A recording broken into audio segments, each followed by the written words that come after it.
Subscribe کیجیے ہمارے channel نور رضا کو اور بیل آئیکن کو پریس کیجیے جس سے آپ کو ہماری نیو ویڈیو کی نوٹیفیکیشن ملتی رہے۔ کچھ اوباش نوجوانوں نے ایک جنازہ تیار کیا اور کہا کہ ڈپلیکیٹ مردے کو رکھ کر کے یعنی زندہ آدمی کو رکھ کر کے مخدوم اشرف سمنانی سے کہیں گے جنازہ پڑھا دیجیے۔ جب وہ نماز پڑھانے لگیں یہ مردہ اٹھے گا، تالیاں بجائیں گے، سب مذاق اڑائیں گے۔ اللہ کے ولی کا مذاق۔ اسی لیے میرے آقا صلی اللہ علیہ وسلم نے فرمایا من عادى لی ولی فقد آذنته بالحرب، جو میرے کسی ولی سے دشمنی کرتا ہے میں اس کے ساتھ جنگ کا اعلان کرتا ہوں۔ اللہ سے کون جنگ کرے گا؟ اللہ کے ولیوں سے جس نے دشمنی مول لی گویا کہ وہ اللہ کے ساتھ جنگ کرنا چاہتا ہے۔ تو مخدوم سمنا رحمت اللہ تعالیٰ علیہ کو لوگوں نے اصرار کر کے بلایا، آپ آئیے جنازہ پڑھائیے، ہمارے علاقے میں انتقال ہو گیا، جنازہ لایا، صفیں لگائی، آپ منع کرتے رہے، زبردستی آپ کو امام بنا کر کھڑا کیا گیا۔ آپ نے تکبیر باندھی، چاروں تکبیریں دی، سلام پھیرا اور کہا لے جاؤ دفن کرو۔ بیچ نماز میں وہ لوگ سوچتے رہے یہ اٹھے گا مردہ اور تالیاں بجائے گا، مزہ کو، لیکن وہ اٹھائی نہیں۔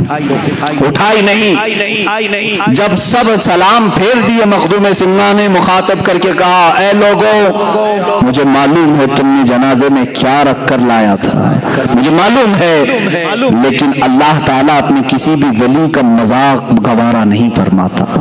تم نے اسے کفن پہنایا اور اللہ نے اسے حقیقی موت کا لباس پہنایا۔ اب اشرف نے اس پر جنازہ پڑھ دیا، اب دوبارہ اس کی زندگی نہیں ہے، لے جاؤ دفن کرو، وہ ہمیشہ کے لیے مر گیا۔ لوگوں نے توبہ کیا۔ اللہ کے ولیوں کے ساتھ جو مذاق کرتا ہے میرے عزیزو اس کے ساتھ بہت برا حشر ہوگا۔ میں نے اسی طرح دیکھا مدینہ رسول میں میرے آقا صلی اللہ علیہ وسلم کا رحم و کرم ہے، اس غلیظ متوع کو آج تک میں یاد رکھا ہوں، اللہ اس پر لعنت کرے، جالیوں کے پاس کھڑا ہے۔ ہندوستانی پاکستانی جو حجاج آتے ہیں میرے آقا کی بارگاہ میں کہتے ہیں دعائی ہو یا رسول اللہ، فریاد ہو یا رسول اللہ، حضور کی بارگاہ میں یہ پیش کرتے ہیں۔ وہاں موجود ایک وہابی متوع کو غصہ آیا، اس نے کہا کیا رسول سے مانگتے ہو، کیا رسول سے مانگتے ہو، یہ شرک ہے۔ کہا ہم رسول سے نہ مانگیں تو پھر کس سے مانگیں؟ اللہ سے مانگتے ہیں، اللہ سے مانگو۔ میرے عزیزو بات سچی ہے، اللہ ہی دیتا ہے، بخدا خدا کا یہی ہے در، نہیں اور کوئی مفر مقر، جو وہاں سے ہو یہی آ کے ہو، جو یہاں نہیں تو وہاں نہیں۔ یہ میرے امام اعلیٰ حضرت نے ہمیں سمجھایا ہے۔ دربار رسالت یہ اللہ رب العزت تک پہنچنے کا راستہ ہے۔ اے نادان اگر اس نبی نے نہ بتایا ہوتا تو خدا کو رحمان بھی نہیں جانتا، کبھی نہیں سمجھ سکتا۔ اس متوع نے میرے سامنے حرکت کی تھی، کہا دیکھو میں ناچ رہا ہوں یہاں پر، اور اپنی پیٹھ جالیوں پر لگا لگا کر کے گھسنے لگا، پیر اچھل اچھل کر کے کرنے لگا۔ یہ کسی کو نفع بھی نہیں دے سکتے، نقصان بھی نہیں دے سکتے۔ دیکھو میں اگر کچھ ہونا تھا تو میرے ساتھ ہو جاتا۔ ان حاجیوں نے کان پکڑ لیا اور وہاں سے نکل گئے۔ میرے عزیزو کچھ لوگ میرے ساتھ تھے، انہوں نے کہا پوچھا بھی کہ حضرت یہ اتنی بدتمیزی کر رہا ہے، گستاخی کر رہا ہے، عذاب آ جانا چاہیے۔ مجھے اس وقت ہمارے ایک بزرگ کی بات یاد آئی، میں نے ان سے بھی یہ سوال کیا تھا کہ ان پر اللہ کا عذاب کیوں نہیں آتا؟ انہوں نے کہا بیٹا اللہ کا عذاب کیا تم سمجھتے پتھر آ جائیں، بارش آگ کی نازل ہو جائے، زمین پھٹ جائے، یہی اللہ کا عذاب ہے؟ کہا یہ دکھنے والے عذاب ہے۔ اللہ کا اگر سب سے بڑا کوئی عذاب ہے تو اپنے گھر کے قریب رکھ کر کے بھی ایمان کی دولت ختم کرتا ہے، اس عذاب میں تو وہ مبتلا ہے۔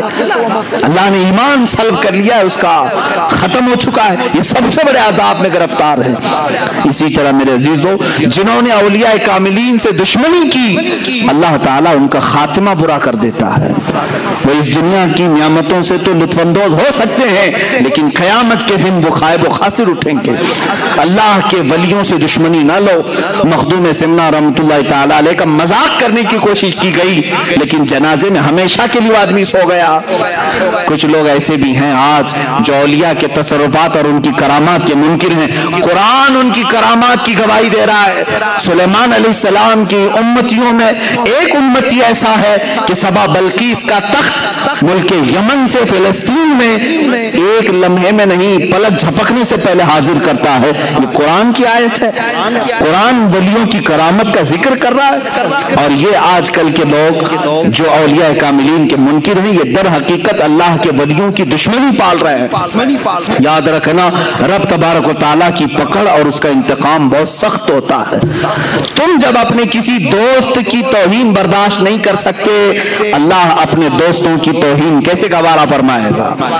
وہ ضرور تم سے بدلہ لے گا، انتقام، اور وہ منتقم حقیقی ہے۔